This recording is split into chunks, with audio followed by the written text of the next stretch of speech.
Les cedo la palabra a Félix. Gracias.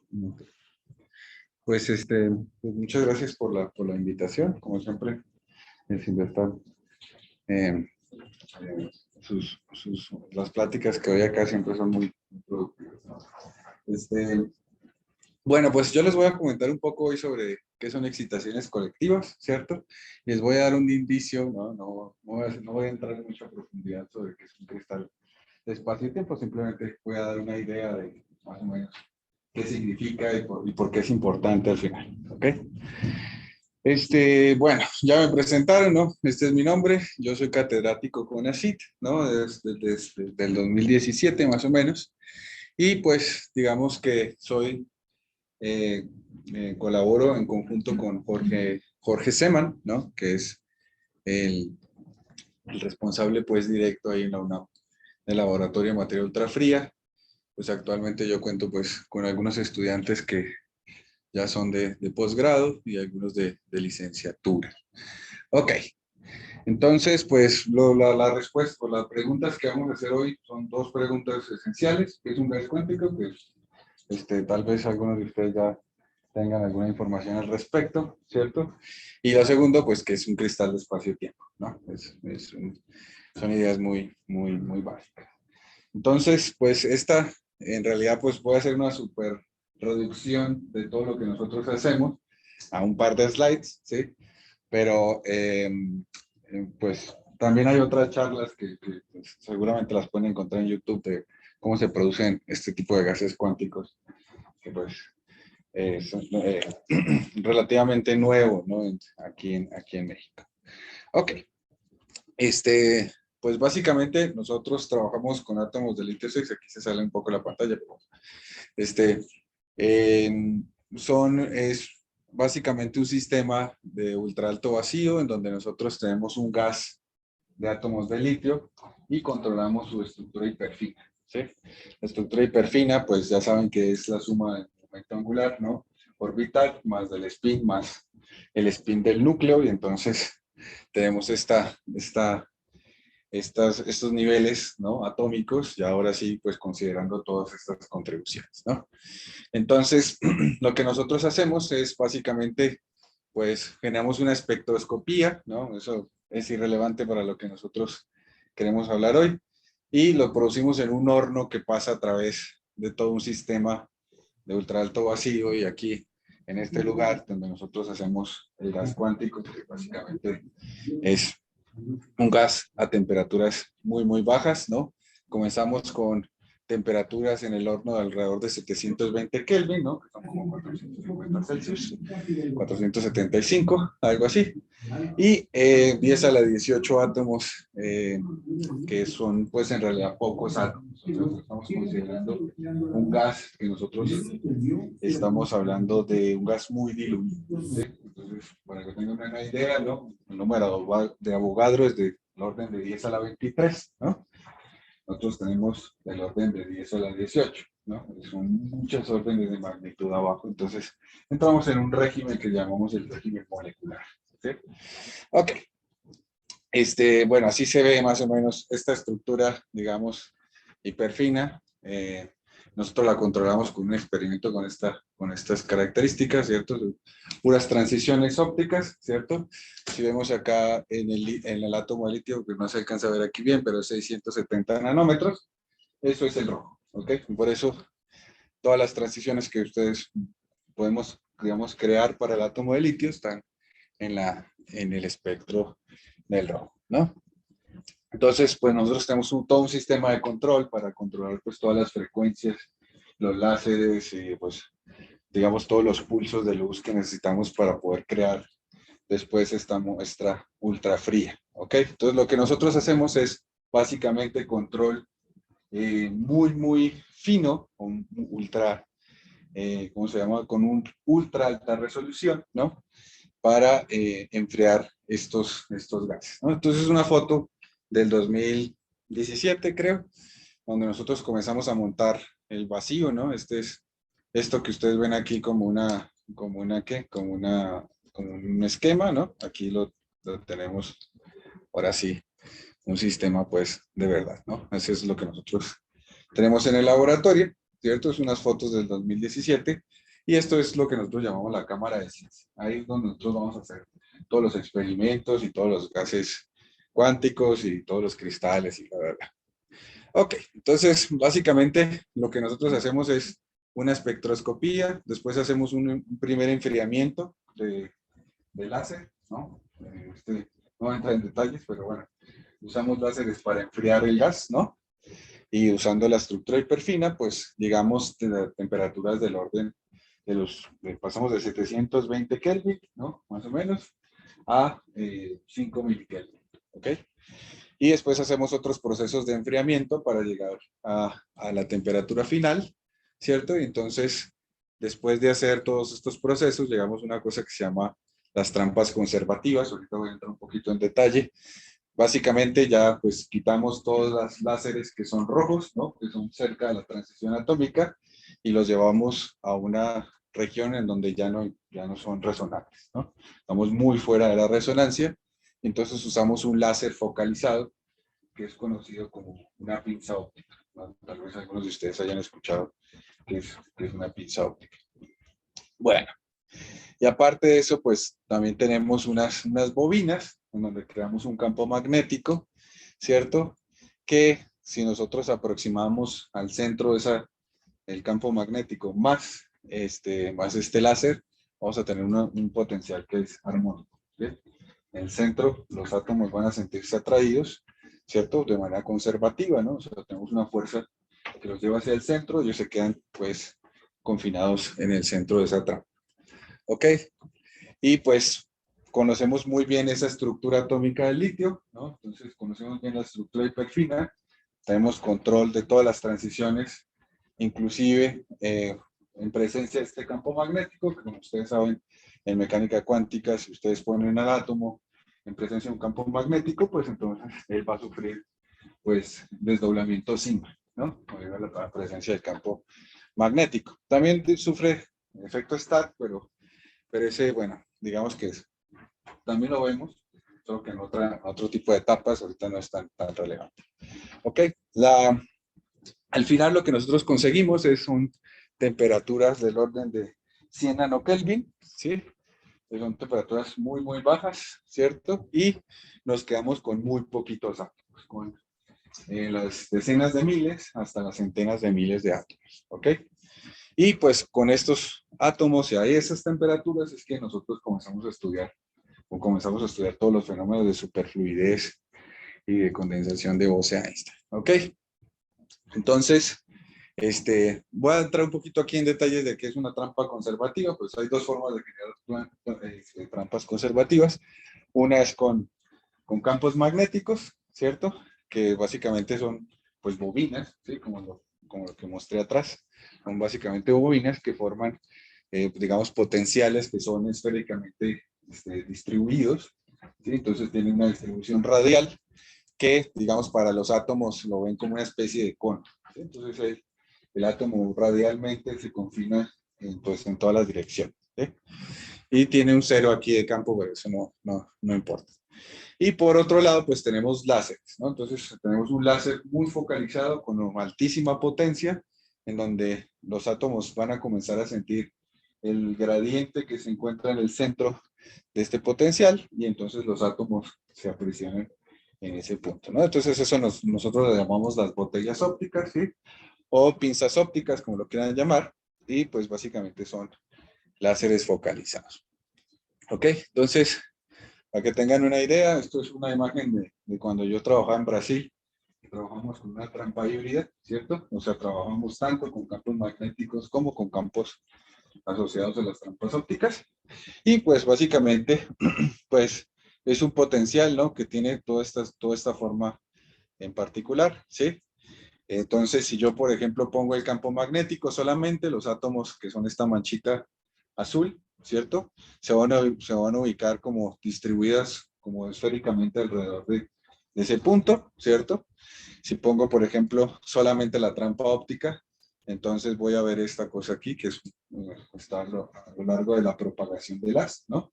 Recuerden que es un haz focalizado. ¿cierto? Y por último, si yo prendo los dos, ¿no? Más la gravedad, ¿no? Entonces voy a ver esta cosa que llamamos la trampa híbrida, que es una de las, digamos, características más esenciales de esta cosa, es que tiene una forma de cigarro, ¿sí? Una geometría, digamos, muy particular. Entonces, por eso es importante, digamos, desde el punto de vista físico, algunas de las propiedades de los gases cuánticos, porque podemos tener, este, pues, digamos, control muy fino, tanto de la geometría, como de la temperatura, como el número de átomos, como el régimen de superfluidez en el que nosotros nos encontramos a través, pues, de las estructuras. Sí, ¿dime? ¿Qué pasó? ¿No me escuchan? A él, a él. Buena pregunta. En la anterior, la simetría, tanto de la parte magnética como de la trampa óptica, ya no es tan sencilla, ¿no? Como la mostraba antes. ¿Está elegida así por algo especial? Tú dices, espérate, como la que tenemos acá. ¿Aquí? ¿Esto sí? Cuando te vas a las siguientes, ¿Así? ¿por qué? ¿Por qué es así? No, o sea, ¿Esta aquí? exacto. Ah, O sea, es- esa y las siguientes. esta es básicamente la forma de un potencial cuadrupolar, ¿sí? Pues en realidad son dos bobinas, ¿no? Que se encuentran espaciadas por una determinada distancia. Entonces, a lo largo del eje de simetría de esas bobinas, son el eje fuerte que llamamos nosotros, que en este caso sería el X, ¿sí? Y a lo largo de las otras dos direcciones es la mitad de la fuerza que yo puedo ejercerle a los átomos. Entonces, básicamente esto es una descripción aproximada, ¿no? Del campo, digamos, producido por, pues esto es un campo magnético, esto es un gradiente, ¿ok? Y este mu al final, pues termina convirtiéndose en el magnetón de Bohr, pero multiplicado, pues, por el valor que yo tenga ahí asociado a la estructura hiperfina, pero eso son cosas de más detalle. Y esto es la forma de la propagación de un haz gaussiano, ¿sí? Tal vez si han visto óptica alguna vez en su vida, pues hay formas de estudiar como la propagación de un haz.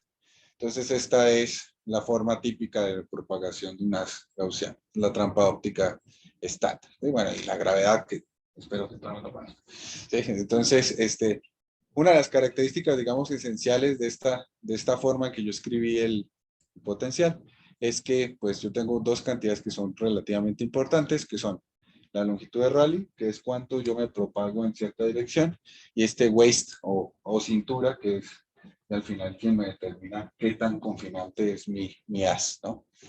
Entonces, en realidad estas manchas azules que están viendo acá son literalmente los átomos que nosotros hacemos imagen resonante con la transición, y entonces las podemos ver.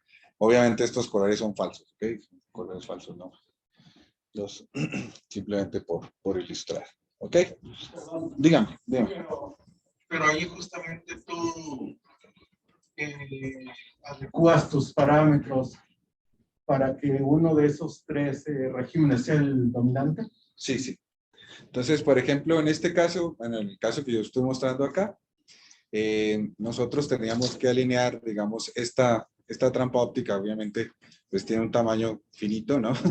Sí, aquí alrededor de este punto está el waist, ¿sí?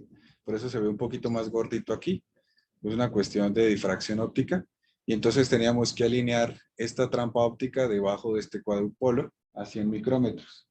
Y entonces nosotros podíamos hacer imágenes independientes, o sea, solamente prendíamos el campo magnético o solamente prendíamos la luz, ¿cierto? Y los átomos se acomodaban en ese campo óptico, en ese campo magnético, ¿sí? Y ya cuando los prende los dos, pues se ve así, ¿sí? Entonces, esa es la idea general, ¿ok? De hecho, ahorita lo que les iba a comentar es que nosotros tenemos una trampa similar, solo que, está hecho con unas bobinas que son, las llamamos bobinas de Feshbach, ¿cierto? Que tienen una cierta curvatura alrededor, pues, del centro. Estos puntos máximos son, pues, las bobinas. Y entonces aquí, pues, aquí es donde nosotros vamos a acomodar los átomos, los vamos a acomodar a lo largo de una sola dirección. En la otra dirección, que es donde estamos hablando, la trampa de dipolo, pues en realidad es un haz que está muy fuera de la resonancia, ¿cierto? Otra vez les estoy mostrando aquí solamente el potencial del dipolo, ¿cierto? Y este U sub 0 me determina si la trampa que están viendo los átomos es repulsiva o es atractiva. ¿Okay?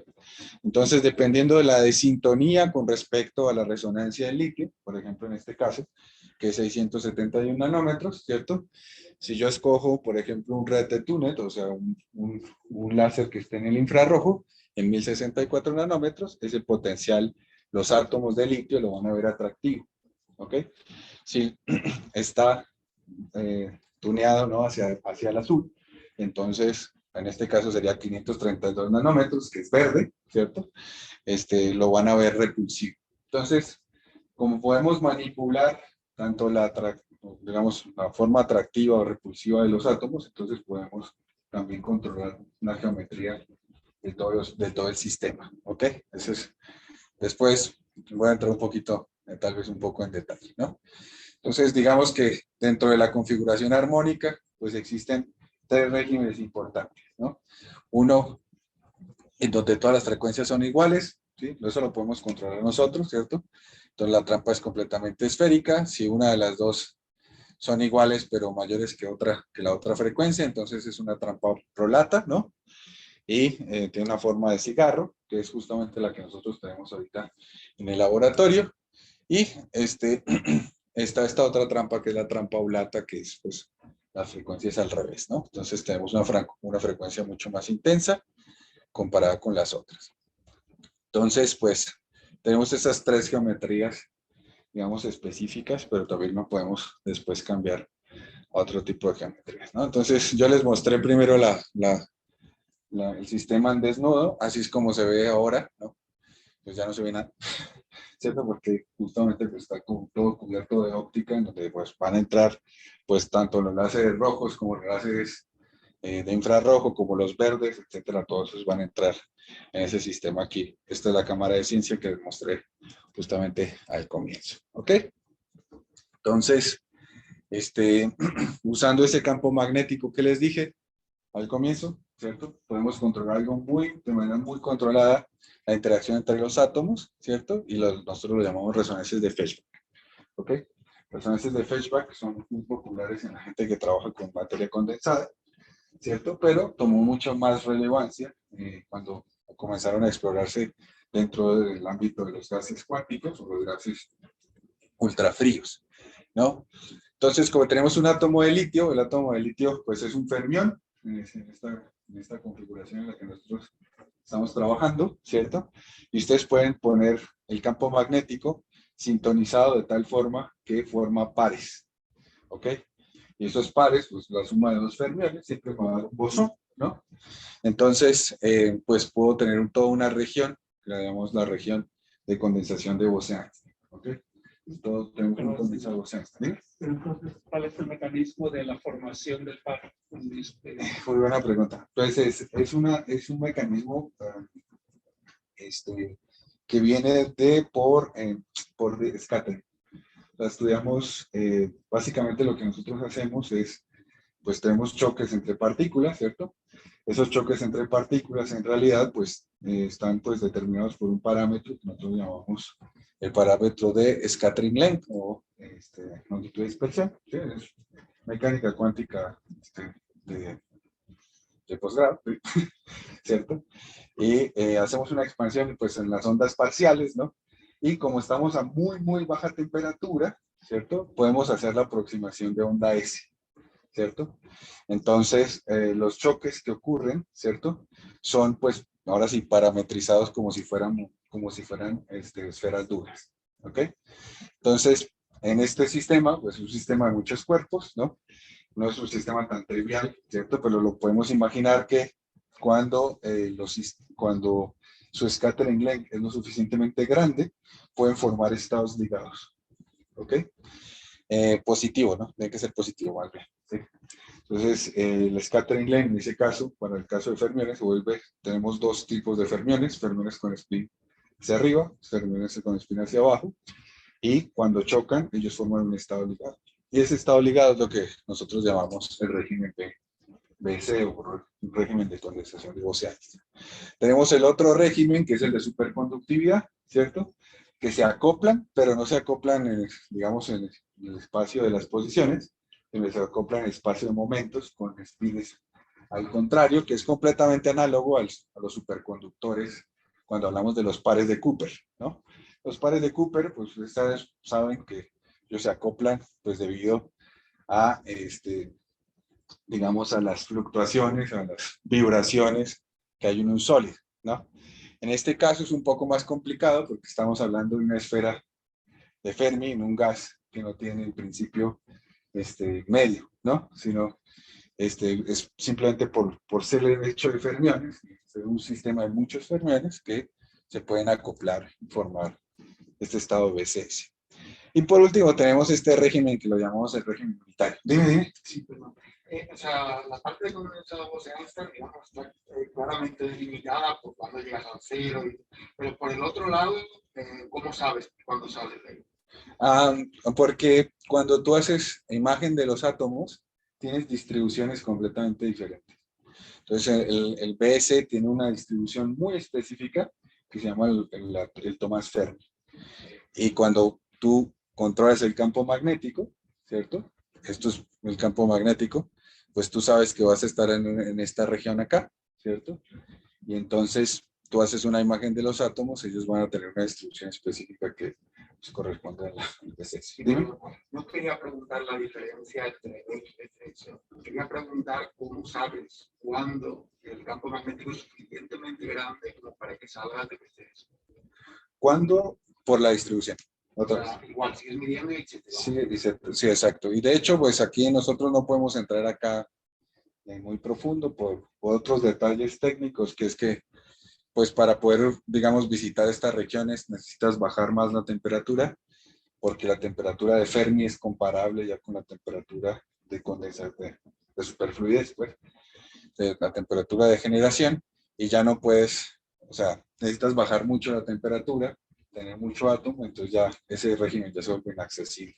No solamente podemos tocar por acá. Pero yo creía que, por ejemplo, en estos gases cuánticos, la superconductividad se daría por una variación de la temperatura y que más bien el campo magnético destruyera o a lo más coexistiera con la superconductividad. Coexiste, digamos, en esta región acá, digamos, de los 950 para abajo. Coexiste, pero es una región súper pequeñita porque, o sea, sí, tú puedes tener ahí un gas, puedes tener un gas degenerado de Fermi, es un gas súper aburrido, no tiene nada de misterio. Lo que está bonito es cuando tiene el régimen de superfluidez, ¿no? O sea, es un superfluido cuántico, pues ahí sí tiene como propiedades bastante interesantes, pero el problema es que pues necesitas bajar muchísimo la temperatura, y eso ya pues es bastante, si ya bajarlo a 100 nanokelvin es complicado, bajarlo a, qué sé yo, 10 nanokelvin, o sea, una orden de magnitud abajo ya es mucho más complejo. Y pues está este régimen que todo el mundo le gusta, porque se llama el régimen universal, que se llama el régimen unitario, ¿sí? Donde las interacciones entre los átomos se vuelven tan grandes como la propia muestra. ¿Sí? Entonces, se infla tanto, digamos, ya les dije que se parametriza como si fueran esferas duras, ¿no? Entonces, tenemos una distribución que pues ocupa más o menos el tamaño de la muestra. Entonces, pues es un régimen de altas interacciones, pues tiene pues un montón de propiedades bastante interesantes que también podemos acceder en el laboratorio, ¿no? Que es este régimen unitario. Ok, eso era, digamos, parte de lo que les tenía como para comentar, ¿no? Otra vez. Y pues hay muy poquitos laboratorios en Latinoamérica, ¿no? Uno es en Brasil, el otro es acá. En Latinoamérica solamente hay 2 lugares, ¿no? Uno en donde yo hice el doctorado y el otro que es el postdoc. ¿Sí? Entonces, básicamente esos son los 2 lugares en los que... El resto del mundo, por supuesto, sí está a la vanguardia de estos sistemas cuánticos porque pues promete tener pues muchas aplicaciones dentro de la propia mecánica cuántica, ¿no? Lo que nosotros llamamos los simuladores cuánticos. ¿Okay? Bueno, entonces ahora sí, ya les conté cómo se hacen los gases cuánticos, entre comillas, fui súper rápido. Bueno, entonces, pues, les voy a comentar ahora cómo se hace un cristal de espacio y tiempo, muy rápido. Básicamente, pues tengo 4, digamos, frentes que entender. Lo primero es el fenómeno de resonancia, ¿no? Todo el mundo, estoy seguro que están muy familiarizados. La estabilidad e inestabilidad, los modos colectivos y las redes, ¿no? Son 4 cosas que vamos a poder abordar, ¿cierto? Para entender este tipo de cosas. Bueno, entonces, ay, perdón, es al revés, ¿cierto? Listo. Entonces, nos podemos imaginar un cristal de espacio y tiempo como algo así, ¿no? Donde tengo una dirección, ¿cierto? Que es la dirección, digamos, espacial, y otra dirección que la vamos a llamar la dirección temporal, ¿no? Entonces, básicamente lo que yo veo es que para ciertos valores, ¿no? De la posición, pues se va a repetir el patrón, ¿no? Como una red, ¿no? Una red estándar. Pero en el espacio-tiempo, ¿no? Yo también podría tener, por ejemplo, cambios, ¿no? Que va evolucionando este sistema y van a aparecer cada cierto tiempo estos patrones que van a repetirse cada cierto valor, ¿no? Entonces, eso es como una imagen muy pictórica, ¿no? No es una imagen solamente, no es que sea así, ¿no? Bueno, es más o menos así, ¿cierto? Que nosotros nos podemos imaginar que es un cristal de espacio-tiempo, ¿ok? Entonces, es una estructura periódica en el espacio y también periódica en el tiempo, ¿ok? Y a esto se le llama una red estroboscópica, ¿ok? Entonces, han visto los estrobos, ¿no? ¿Saben qué son los estrobos? Sí. Creo que sí. Más o menos, ¿sí? Pues son cosas que se repiten pues en el tiempo, ¿no? ¿Ok? Bueno. Y entonces, pues comenzamos con las cosas más simples de todas, ¿no? Comenzamos con el péndulo, ¿no? Un péndulo, todo el mundo conoce el péndulo, ¿cierto? Pues el péndulo pues está caracterizado por el ángulo, ¿no? En pequeñas oscilaciones, ¿no? Y podemos escribir su energía cinética, su energía potencial, y escribir su ecuación de movimiento y encontrar, pues, su solución, ¿no? Y Y pues bueno, es un seno, ¿no? Todo el mundo, bueno, es un coseno dependiendo del valor que yo use aquí de la fase, ¿no? Entonces esa es la forma estándar del péndulo. Todo el mundo lo conoce. Ok, ahora, pues aparte, pues yo por ejemplo aquí en el pivote le puedo poner una fuerza, ¿no? Algo que lo vuelva a impulsar, ¿no?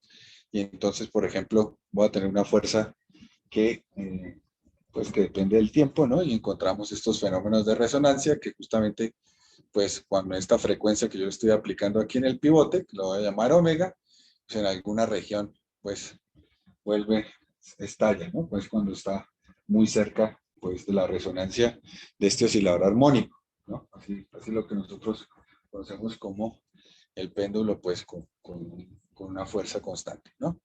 Con una fuerza, ¿cómo se dice? Driving, en español. Bueno, impulsor, ¿cierto? Una fuerza impulsora. Ok, entonces, pues, muy fácil, ¿no?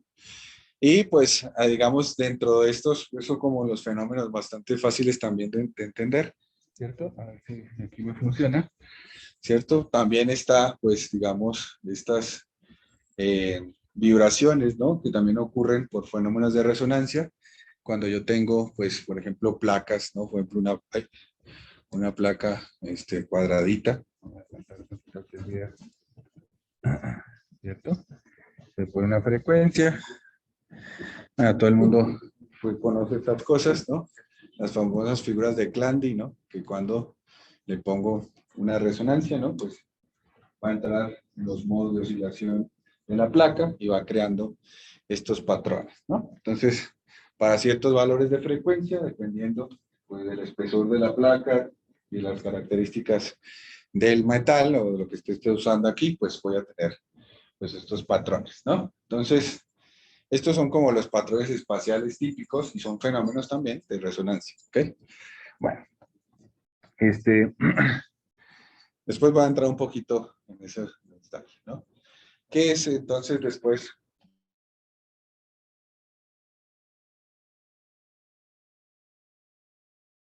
conceptos bastante complicados, digamos, de definir dentro del punto de vista físico, pero digamos, nos podemos llevar una idea bastante buena, ¿cierto?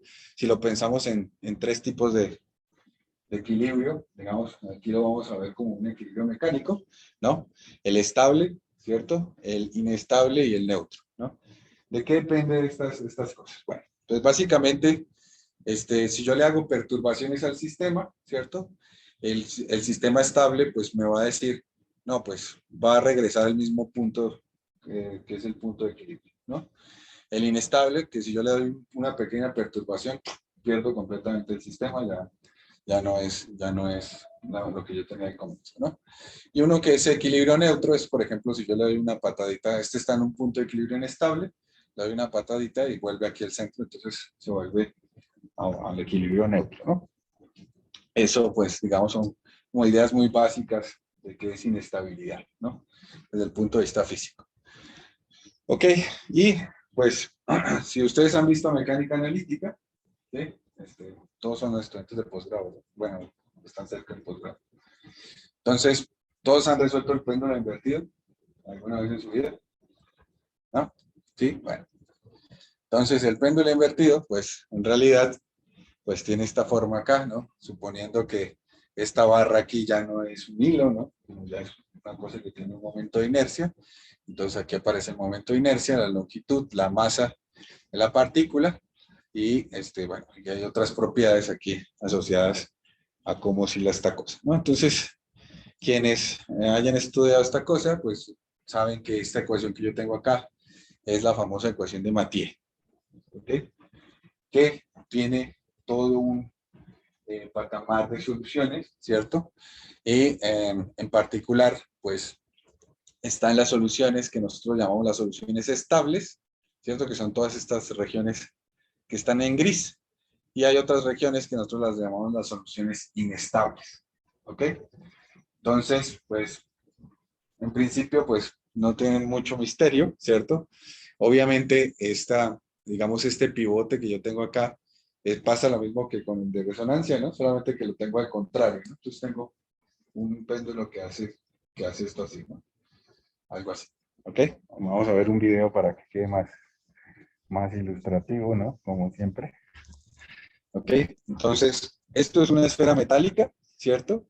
Y aquí estoy poniendo a vibrar el sistema, ¿cierto? Entonces lo pongo a excitarlo. Eso se le llama péndulo de Kapitsa, ¿cierto? También es el mismo péndulo invertido. Entonces, a pesar de que es una bola metálica, la velocidad con la que vibra esta cosa le da un punto de equilibrio estable, ¿sí? O sea, por más que ustedes intenten tumbar la bolita, no van a poder porque el sistema regresa a su punto de equilibrio, ¿ok? Entonces ya cuando se apaga, pues es una esfera metálica, pues va a caer, ¿cierto? ¿Ok? Entonces, pues eso ocurre para ciertos valores, digamos, este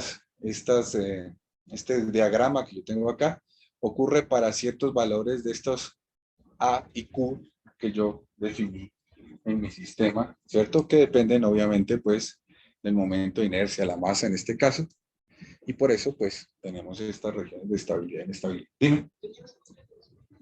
Aquí, aquí es A y aquí es Q. Sí, sí.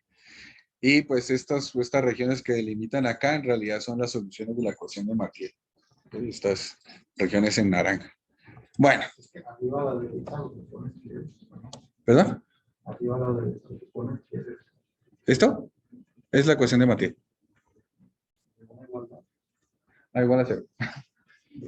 Es igual a que... Bueno, es un buen punto porque después voy a entrar un poquito en detalle al respecto. Bueno, entonces, así como nosotros tenemos los fenómenos, pues, digamos, en sólidos, ¿no? Como lo que vemos en placas, pues aquí nosotros también lo podemos tener, digamos, en fluidos, ¿no? Y pues aparecen unos fenómenos que nosotros llamamos las Faraday Waves, ¿ok? Es un Faraday Wave, básicamente, pues es lo mismo, voy a poner a oscilar, en lugar de poner a oscilar una placa, pongo a oscilar un fluido, ¿sí? Y pues lo que voy a comenzar a ver, pues son estos patrones que son, pues, de acuerdo a la frecuencia que yo esté dando al sistema, ¿no? Aquí, bueno, este es un video famoso, no sé si lo hayan visto. Bueno, básicamente lo que hace es explicar cómo funciona un fluido clásico, ¿no? Entonces hago oscilar la pantallita y comienzan a aparecer pues, estas estructuras, ¿no? Que comienzan a tener estos fenómenos de repetibilidad estroboscópica. O sea, aparecen en el espacio y aparecen en el tiempo. Entonces, por ejemplo, estos son dos fluidos, ¿no? Entonces se comporta, esta cosa que ven acá es básicamente el Faraday, ¿ok? Pues ahí sí le cambian, ajá, aquí se ven bastante bien, ¿no? O sea, yo pongo a oscilar el sistema, ¿cierto? Y este sistema oscila, pues, de acuerdo con, pues, las ecuaciones de los fluidos, ¿ok? Bien, bueno, forma estructuras bastante interesantes. Ok, entonces,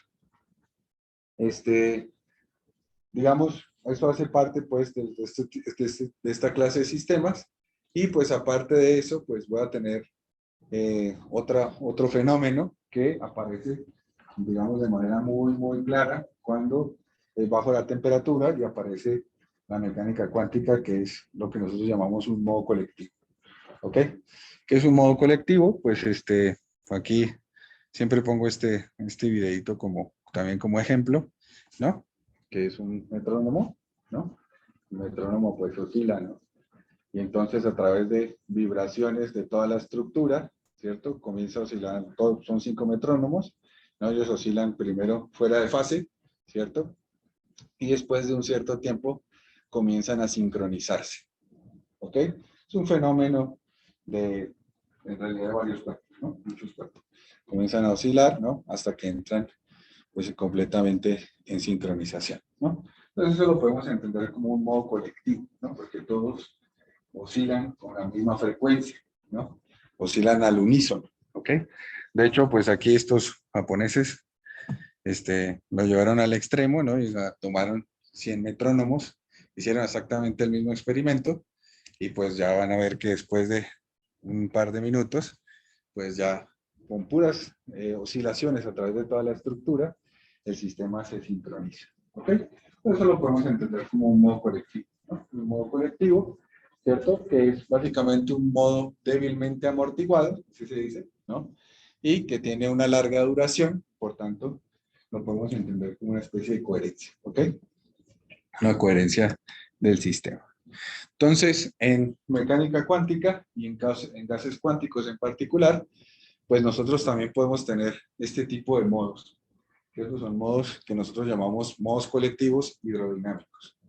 Entonces, este es un video también es un gas, ¿no? Que se encuentra atrapado en estas trampas que dije antes, conservativas, que tienen pues alguna forma determinada, ¿cierto? Y, por ejemplo, ese es el gas oscilando dentro de la trampa. ¿Ok? ¿Bien?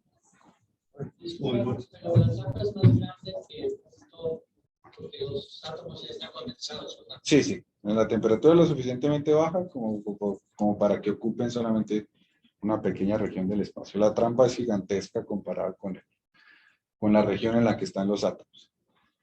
Abusaré del micrófono y haré una segunda pregunta.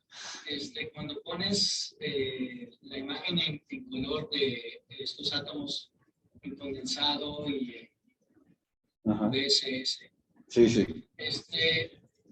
entiendo que no todos los átomos entran en el estado condensado. Correcto. Hay quienes se comportan como un gas ideal.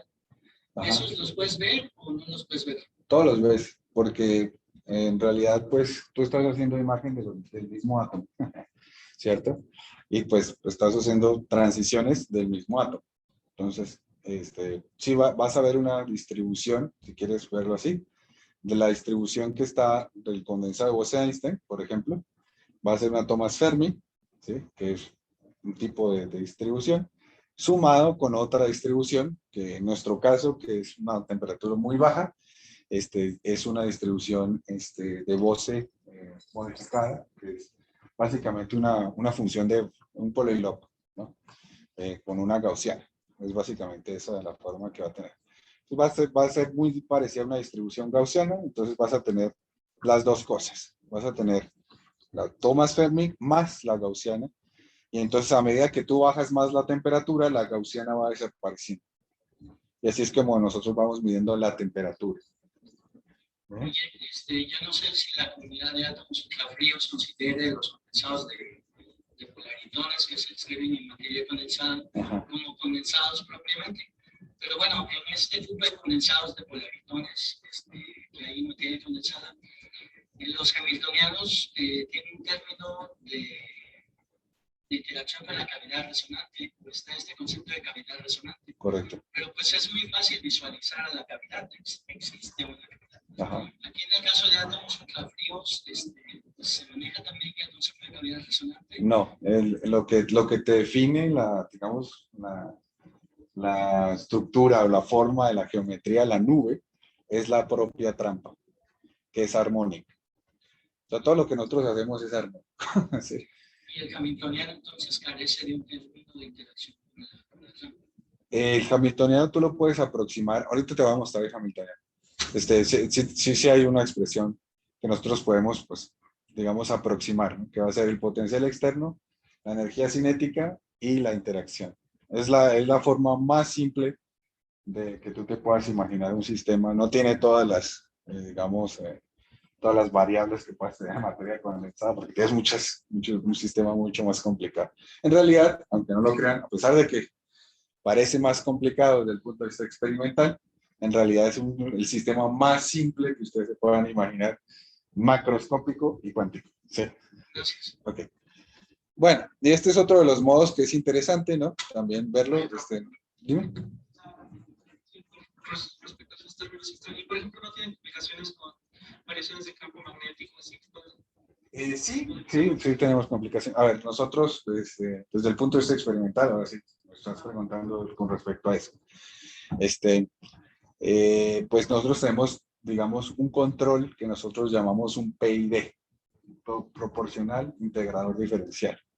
Entonces, digamos, tú le mandas una señal a la fuente para una determinada corriente que te va a producir linealmente, tú sabes que es linealmente proporcional al campo magnético.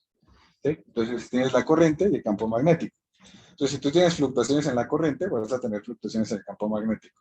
Entonces, nosotros tenemos un circuito de retroalimentación, ¿no? Entonces, si el campo magnético comienza a cambiar a través de un sensor, entonces le dicen, está cambiando, se está volviendo positivo. Entonces, bájale mándalo para abajo. Entonces, lo corrige. Entonces, después, está muy para abajo. Entonces, ¿sí? Y eso, pues, es un loop, ¿no? Entonces, tenemos digamos, un control muy fino de esa corriente, que es del orden de los microamperes. O sea, no oscila, en términos del campo magnético, no oscila nada. Y también para los átomos, no implica tampoco una gran pérdida, pues. O sea, para ellos es lo mismo. Ven el mismo campo magnético en promedio. ¿Ok? Bueno, entonces, pues, básicamente, estos dos modos en particular, pues son modos colectivos y son modos que aparecen en realidad, pues, en varios sistemas. Lo que pasa es que, pues, nosotros, pues, los podemos ver de manera directa, ¿sí? Pero ustedes pueden ver estos modos colectivos en núcleos, ¿cierto? Pueden ver modos colectivos en cristales nemáticos, líquidos, ¿no? Cristales líquidos, superconductores, en las estrellas de neutrones, en los modos colectivos en grafeno, o sea, pueden tener múltiples sistemas en los que justamente pues aparecen esta clase de modos colectivos. ¿Okay? La diferencia es que nosotros tenemos control, ahora sí, del campo magnético, de la trampa óptica, de la forma en que excitamos todo, y entonces podemos tener control de todas las propiedades, ¿no? Nosotros no podemos mandar, no sé, no podemos mandar un sensor allá a una estrella de neutrones porque pues está muy lejos, ¿no? Entonces, este es básicamente también un laboratorio de esta clase de sistema. ¿Okay? Por eso también se pueden entender como simuladores cuánticos. Ok, entonces, ahora sí, vamos a responder tu pregunta más o menos. Pues vamos a partir, por ejemplo, para describir este tipo de cosas, una cosa que se llama la densidad lagrangiana, que es pues básicamente de teoría de campos, ¿no? Es muy típica de teoría de campos. Tenemos una lagrangiana de campos independientes y de parámetros que nosotros llamamos parámetros independientes. Ahorita voy a explicar qué es. Básicamente, nosotros tenemos pues, dos tipos de ecuaciones de Euler-Lagrange. Una para los campos, que son las famosas ecuaciones de Schrödinger, ¿no? No lineales. Y vamos a tener otra que es la ecuación paramétrica, que es simplemente la ecuación de movimiento para los parámetros, para evitar resolver el problema de la ecuación de Schrödinger dependiente del tiempo. ¿Ok? Simplemente vamos a esconder toda la parte temporal en estos parámetros y nos olvidamos del resto. ¿Ok? Y eso, pues, tiene unas ventajas. Entonces, bueno, no es el hamiltoniano, pero casi, ¿no? Si es la lagrangiana, pues básicamente pues está escrita pues por su parte temporal, la parte de la energía cinética, la parte del potencial externo, que ahora depende del tiempo, ¿ok? Eso es algo, digamos, un poco, pues en general pues lo pueden hacer independiente del tiempo, y pues esto es en realidad una interacción efectiva, ¿no? Entre el campo magnético y la interacción con el átomo, ¿ok? Es lo podemos aproximar pues de manera armónica otra vez. Y pues esta es la forma típica de un lambda phi 4, los que estén más relacionados con física de partículas, pues es básicamente un término de tipo potencial de Higgs, ¿no? Y G, pues viene siendo pues este parámetro de interacción que llamé scattering length, ¿ok? Viene siendo, es directamente proporcional a ese valor, ¿no? Y pues esta es la ecuación de movimiento, muy fácil de ver, ¿no? O sea, vemos que es una ecuación de Schrödinger, solo que es no lineal, se parece mucho a una ecuación de Higgs, solo que con un término de potencial externo, ¿cierto? Que es debido a que estamos sumergidos en un campo eléctrico, en un campo magnético, ¿no? Bueno, y pues lo que nosotros hacemos es una solución gaussiana. Básicamente lo que vamos a hacer es un método variacional para esa lagrangiana que tenemos ahí. Proponemos una serie de parámetros, ¿no? Los anchos de las gaussianas, las fases de la gaussiana, ¿sí? Esto simplemente para ilustrar qué hacemos, ¿no? Con este tratamiento. Lo que está bonito es que si ustedes aproximan esto por un potencial armónico y le agregan este término de driving, ¿cierto? Es decir, el término de oscilación a lo largo de una de las frecuencias, por ejemplo, en este caso lo voy a poner a lo largo de la dirección radial, la axial se mantiene más o menos constante, ¿cierto? Entonces lo que yo voy a ver es que la nube va a comenzar a vibrar, ¿no? A lo largo de esta dirección radial, va a comenzar a inflarse y a contraerse, ¿ok? Esto es básicamente lo que nosotros hacemos. Y pues si calculamos con esas ecuaciones de Euler-Lagrange, ¿no? Calculamos las ecuaciones de movimiento paramétricas para los anchos de las gaussianas, pues vamos a obtener estas formas acá, que son básicamente ecuaciones de Newton con dos términos no lineales. Eso es básicamente lo que nosotros hacemos dentro del laboratorio. O sea, lo estamos haciendo desde el punto de vista también pues teórico aquí, ¿no? Pero también lo podemos hacer en el laboratorio, ¿sí? Y después hacemos algo que llamamos la linealización de estas ecuaciones, que pues aquí se vuelve esta cosa así, dos ecuaciones diferenciales dependientes del tiempo, que tiene esta forma pues relativamente horrible, pero en realidad son formas lineales, ¿no? Y esas formas lineales pues me permiten hacer una aproximación bastante buena, ¿no? Y aquí nos va a aparecer nuestro término otra vez de la ecuación de Mathieu, ¿cierto? Ahí tú tienes toda la razón. Aquí tenemos una ecuación de Mathieu, ¿cierto? Pero con un término extra que llamamos un término de drive. Es casi una ecuación de Mathieu forzada. ¿Ok? Bueno, entonces, pues esos valores aquí que tenemos, el A va a tener dependencia de la interacción en la que yo me encuentre, ¿no? O sea, del valor del scattering length, y voy a tener, pues, la amplitud de la oscilación que yo estoy poniendo, ¿no?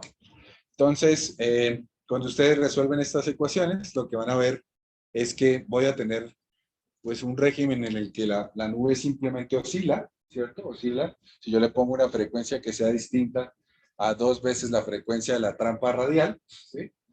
Y cuando se encuentra justo en la resonancia, pues esta cosa explota, ¿no? Entonces aparece el fenómeno de resonancia. Y esto es súper ideal, ¿cierto? Para buscar algo que nosotros queremos ver, bueno, queríamos ver en el régimen de superfluidez del unitario, ¿ok? El problema es que nunca lo vimos experimentalmente, ¿ok?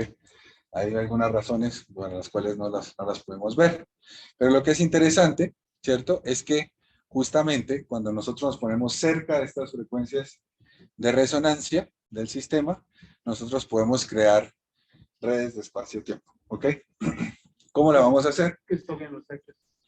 ¿Verdad? ¿Qué Aquí. unidades son en los hechos? Esto está en unidades pues adimensionales, pero básicamente tiene unidades de longitud de oscilador armónico como función de unidades de la frecuencia radial del sistema. Esta es una unidad temporal y esta es unidad.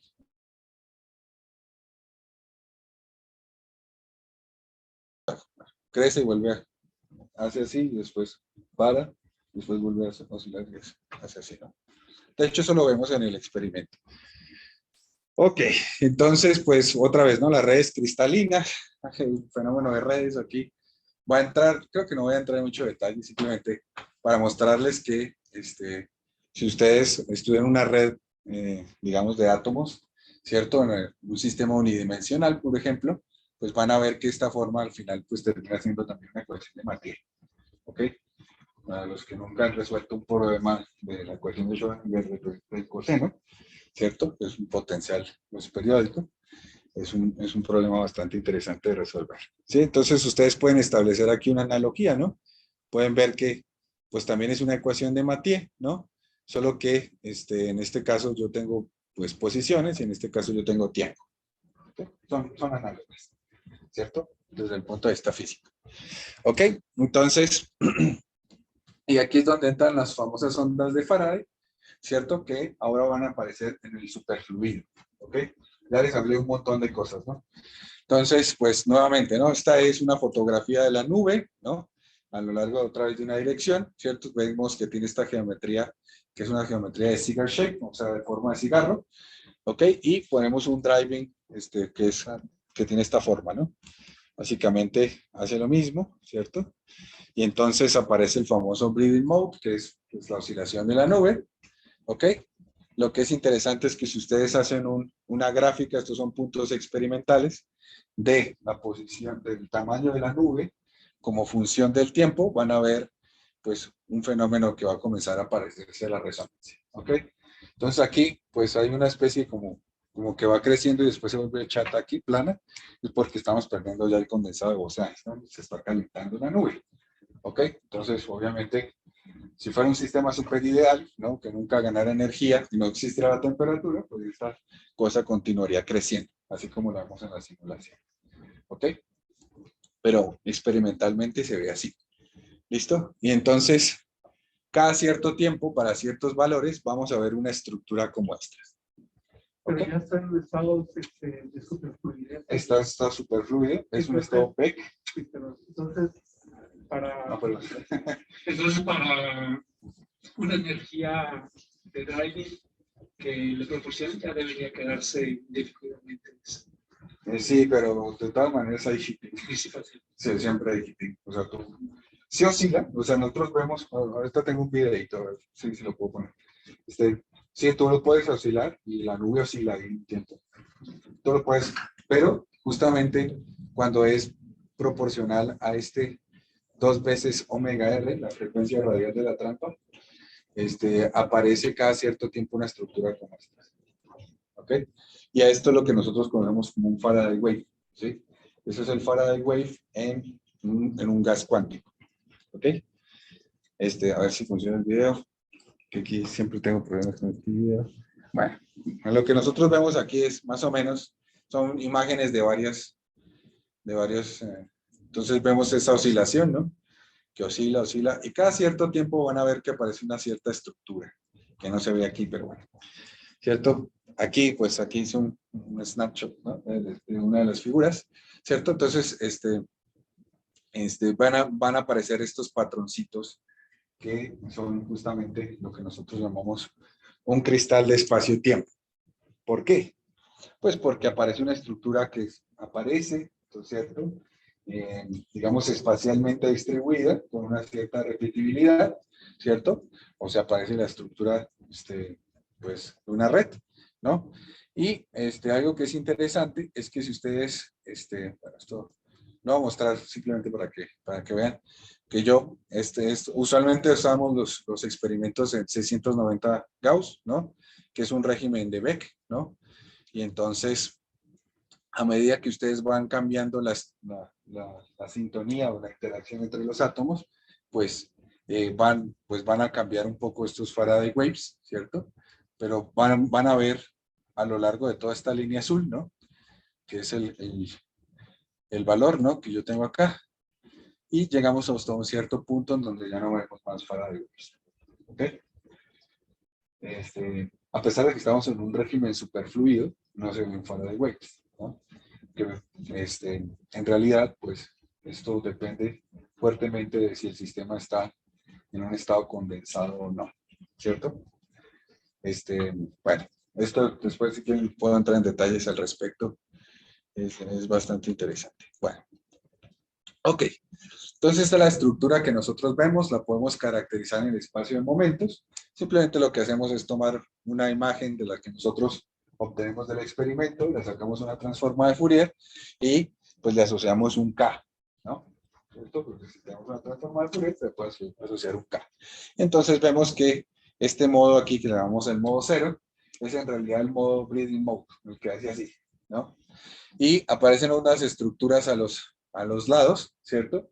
Que justamente, pues es debido a esta repetibilidad del sistema, ¿cierto? O sea, aparece la estructura que es como si fuera una red, ¿no? Solo que como tenemos poquitos átomos y no está tan extendida la nube, pues no aparecen tantos Ks, ¿no? Ese es uno de los, pero, pues esta es una clara evidencia de que existe un Faraday Wave ahí, ¿ok? Entonces ustedes van a ver, digamos, en otros trabajos en donde se ha trabajado así con este tipo de cosas, pues van a ver que esta es una de las marcas características de un Faraday Wave. ¿Ok? Y aquí es donde aparece la famosa cosa de ¿por qué es un cristal de espacio-tiempo? Pues porque resulta que si ustedes se excitan durante un cierto tiempo, pues van a ver que la nube oscila, ¿cierto? Y aquí van a comenzar a aparecer estas estructuras. ¿Sí? Estamos haciendo una integración a lo largo del eje donde estamos, digamos, ¿verdad? Aquí. Ahí tú, esas mediciones, las haces con un CCD o algo así. Ah, sí, con un CCD, correcto. Y cada qué tiempo hace la adquisición. Muy buena pregunta. Cada 15 segundos. Hacemos una imagen, destruimos la nube, la volvemos a crear más o menos en las mismas condiciones, tomamos otra foto, ya está.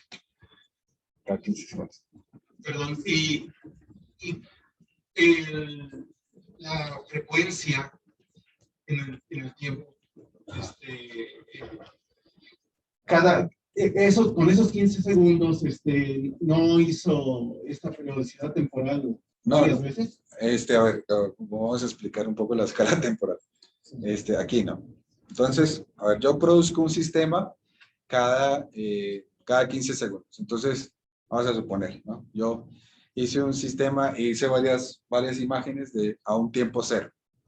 O sea, voy a poner, y integro todas esas imágenes y las pongo en una línea aquí. Después, al sistema en 2 milisegundos, vamos a suponer, en 3, en 4, en 5, etc. Entonces, pues vamos a tener esta colección de imágenes, ¿cierto? Y lo que vamos a ver es que cuando aparece el Faraday Wave, estoy excitando al sistema, ¿ok? Y entonces, por eso se le puede dar una reinterpretación del cristal de tiempo, porque aparte de que tienen pues, la estructura periódica en el espacio, también tiene una estructura estroboscópica, se repite cada cierto tiempo, ¿cierto? Y de hecho, si tú te paras en el número de ciclos adecuado, en este caso ya no me acuerdo cuántos, ¿tú te acuerdas cuántos eran? Como 100 ciclos, ¿cierto? El número de ciclos, o sea, tú te paras en 100 ciclos y en 200 ciclos vas a ver la misma estructura. En 300 ciclos vas a ver la misma estructura. pero en los ciclos intermedios no es nada, porque justamente pues es un sistema estroboscópico, se repite pero en el tiempo, ¿no? Y esto pues tiene pues una de las cosas más importantes, digamos, que aparecen en este tipo de sistemas, es que pues tú puedes manifestar teorías tipo Floquet, ¿sí? ¿Y por qué esas teorías son importantes? Pues con eso es que se está intentando hacer todas estas cosas de información cuántica, pues, de ingeniería cuántica en general, ¿no? Porque pues están relacionadas o están íntimamente relacionadas con sistemas pues que son dependientes del tiempo, ¿ok? Entonces ustedes pueden ver que cuando aprenden estado sólido, existe el teorema de Floquet que les dice que cada cierto tiempo se repite la estructura, ¿no? Pues aquí nosotros tenemos una cosa análoga, solamente que en el tiempo, ¿no? Y esta idea, pues en realidad es una idea de un premio Nobel, que se llama David, se me fue, Politzer, ¿no? Es un premio Nobel de los quarks, el de la libertad sintótica, ¿cierto? Él vino con esta idea que si tenemos estructuras que son espaciales, ¿por qué no podrían haber estructuras temporales? ¿Cuál sería la razón del por qué no las habría? Entonces propuso esto y pues entró en una serie de, pues la gente pues no, como que no aceptó muy bien la idea, pero fue un secret rebelde, ¿sí? Y pues ahora pues ya lo estamos viendo pues en átomos fríos, en iones fríos, en muchos sistemas en los que se puede, digamos, replicar este tipo de sistemas. No, entonces, esto digamos es un zoom, ¿no? De lo que nosotros vemos experimentalmente, ¿no? Que es estas estructuras que se repiten cada cierto tiempo y después, pues estas estructuras se diluyen porque se calienta la nube, ¿no? Y pues aquí hay un compromiso entre el tiempo de vida de la nube, que es alrededor de unas 800 milisegundos, ¿sí? Y el tiempo en la que se crea el Faraday Wave, que es alrededor de 20 o 30 milisegundos, ¿sí? Si ustedes siguen excitando el sistema, pues el sistema va a seguirse calentando. Se va a calentar y ya, pues perdemos todo el sistema. Ok. Pues esta cosa, pues, en realidad, pues, es digamos, otro de los miles de trabajos que hay después al respecto. Pero, en realidad, pues, la primera vez que se dio Faraday Wave fue en 2007, un experimento de condensación de Bose-Einstein. Aquí aparece la reinterpretación de espacio-tiempo, ¿no? Que lo hacen de otra forma. Es un gas de sodio, este es un gas de rubidio, este es un gas de litio, pero todos estos comparten una característica importante, es que su estructura hiperfina es la del bosón. Son todos bosónicos, ¿cierto? Entonces, nosotros recientemente lo publicamos en el New Journal of Physics, bueno, recientemente, no, ya hace un año, ¿sí? Y pues es la primera vez que se ven estructuras, digamos, con alta interacción, así se la llamamos nosotros, porque usualmente todos estos regímenes en los que nosotros trabajamos son interacciones débiles, pequeñas interacciones o interacciones débilmente interactuantes, ¿no? Nosotros aquí tenemos un sistema fuertemente correlacionado y fuertemente interactuante, pero continúa siendo un condensado de Bose-Einstein, solo que molecular, ¿no? Estos de dos fermiones acoplados. ¿Okay? Es un condensado de Bose-Einstein, pero de fermiones acoplados, ¿ok? Listo. ¿Qué perspectivas tenemos? Pues pues nosotros, como ya les dije, podemos cambiar las geometrías de la nube y sabemos que experimentalmente, desde el punto de vista clásico, estos Faraday Waves en realidad nacen o viven en estructuras que son bidimensionales, ¿sí? O sea, yo tengo un gas que se extiende en una cierta superficie, yo excito el fluido, ¿no? Perdón, y entonces ese fluido oscila y pues forma esas estructuras que son pues típicas, ¿no? Pero algo que es súper importante e interesante es que esta cosa evoluciona de Faraday Waves a algo que se llama turbulencia, la turbulencia clásica. ¿Ok? Nosotros, pues en principio, estamos muy interesados en evolucionar hacia turbulencia cuántica. ¿Ok? Por eso este experimento, digamos, es tan importante o tan relevante en estos sistemas, ¿no? De hecho, el Faraday Wave es un sistema intermedio, o sea, no es un sistema en el que está completamente en el equilibrio. El Faraday Wave es un sistema que está casi fuera, es un régimen inestable, y este es que está completamente fuera del equilibrio, ¿sí? Eso es algo que es interesante. Y entonces, pues, de hecho, bueno, aquí siempre traigo esos videos para simplemente para ilustrar, ¿no? Que se vería en un Faraday Wave, ¿no? Por ejemplo, aquí usan un fluido newtoniano, ¿no? No newtoniano, perdón. Y entonces lo ponen a oscilar igual y entonces aparecen Faraday Waves, ¿no? ¿Cierto? A ver, que prenden la oscilación. Ahí está, ¿cierto? Ese es el Faraday, ¿cierto? Lo que está bonito es que si ustedes pues aumentan mucho ese periodo de oscilación, aquí, ¿ok? Y le da una excitación al sistema, el sistema comienza a evolucionar de una manera así. Esto es un fluido no newtoniano, es bastante expresivo, ¿no? O sea, muestra que comienza a volverse un régimen turbulento. ¿Ok? Entonces, la idea de nosotros es agarrar este superfluido, ¿cierto? Pues llevarlo a la región de condensación de Bose-Einstein, excitarlo y crear algo similar a, no similar a esto, pero bastante más próximo, ¿cierto? En un régimen no lineal, que es un régimen turbulento. ¿Ok? Bueno, entonces, pues básicamente, pues esto pues ha recibido pues el apoyo de muchísimas personas, ¿no? O sea, física experimental en un país latinoamericano siempre es un poco más complicado que en un país del primer mundo, pero siempre pues hemos recibido mucho apoyo pues por parte de los investigadores principales, que son en realidad todos teóricos, ¿cierto? Esta es la primera, en realidad sería como la segunda generación de físicos experimentales en la área de física atómica, ¿cierto? Y estamos ya formando la tercera, ¿no? Entonces, pues básicamente estos son los estudiantes de Jorge, que no tengo fotos de ellos, pero bueno, y pues mis estudiantes, por supuesto, siempre he abierto a estudiantes de posgrado, que siempre tengo que hacer campaña, porque necesitamos estudiantes de posgrado para trabajar. Ok, pues unos agradecimientos a todos los patrocinadores y pues, muchas gracias.